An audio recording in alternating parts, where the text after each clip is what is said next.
Ave Maria, welcome back to No Apologies. I'm Brother Joseph, and today we're going to continue our look at the Spanish Inquisition.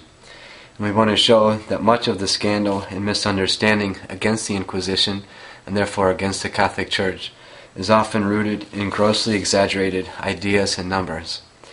The trial procedure is often exaggerated and seen as something unfair and tyrannical, where they could interrogate anyone off the street at any time, and without any kind of defense, these persons could be condemned. But we point out, first of all, that the Inquisition only had jurisdiction over professed Catholics. So we're not talking about a religious intolerance, we're talking about a heretical intolerance which is taking place inside the Catholic Church, which is a completely just thing. So there were Jews and Muslims practicing their faiths openly in Spain during the time of the Inquisition, who never once bothered at all by it. We also point out that the historical procedure of the trials was in fact extremely just, and even more so than most other courts in Europe at that time. When there was a complaint or a suspect of heresy in an area, the Inquisitor arrived and set up a 30-day grace period, and anyone who came to him within those 30 days and confessed that he'd been teaching heresy was given a suitable penance, such as make a pilgrimage or to make an offering, and then the whole thing was completely finished. If after those 30 days there was someone who was to be brought in for questioning, that accused person was first told to write a list of his enemies, and any testimony that came forward during the trial that came from someone whose name was on that list was immediately thrown out. There had to be at least 2 witnesses before any evidence was accepted, and false accusations were severely punished, even at times with death. The Inquisitor had to conduct the trial in cooperation with the council and in cooperation with the local bishop. The accused was given a lawyer for his defense, and he could be examined only in the presence of 2 other disinterested priests, whose explicit obligation it was to retain any arbitrary acts. So the historical fact is that the conditions of the ecclesial courts were so much better than the civil, that there are even documented cases of secular prisoners purposely blaspheming so that their cases could be transferred and tried in an ecclesial court. Other exaggerations were recently revealed in a 1994 document put out by the BBC, a non-Catholic corporation, entitled The Myth of the Spanish Inquisition, in which 3 non-Catholic professors were able to study the original documents and records which were kept in Spain. Each of these professors admitted to the complete demolishment of their previous notion of the Inquisition.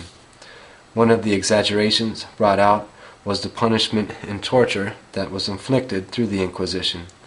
While there were at times sentences of imprisonment and public humiliation and a surrender to civil authorities, which meant that they could be put to death, the vast majority of punishments was neither inhumane in themselves or in the ways in which they were inflicted, seeking the correction of the delinquent more than just the chastisement due to violation of law.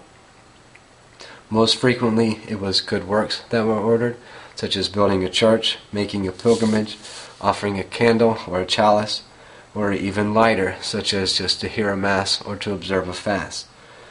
The BBC also relates that these punishments, and even the stricter ones, were often mitigated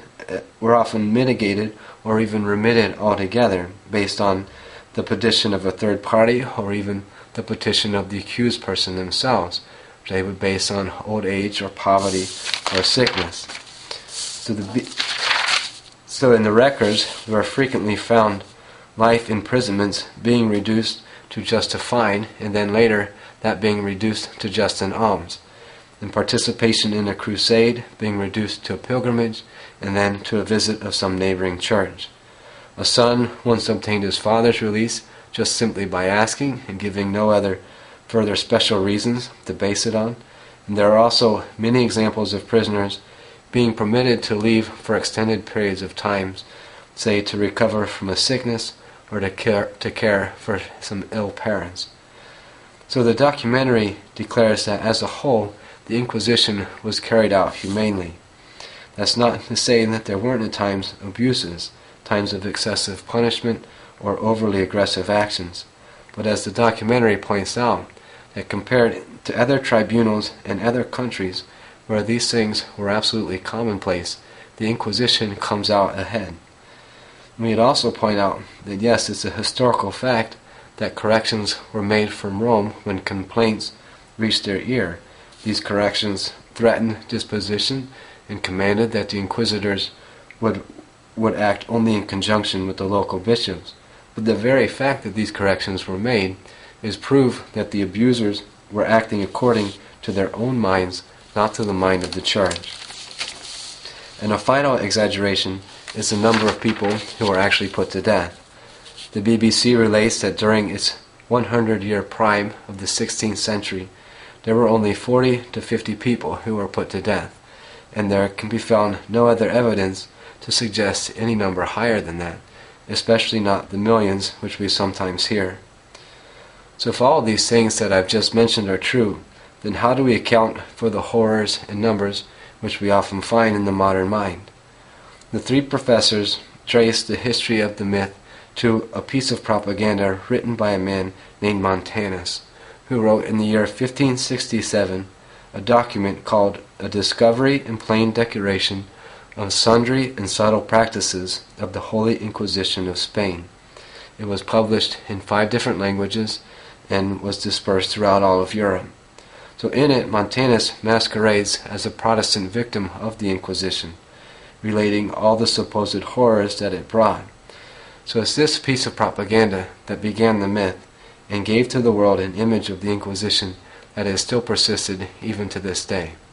Thanks for joining me here on No Apologies. Ave Maria.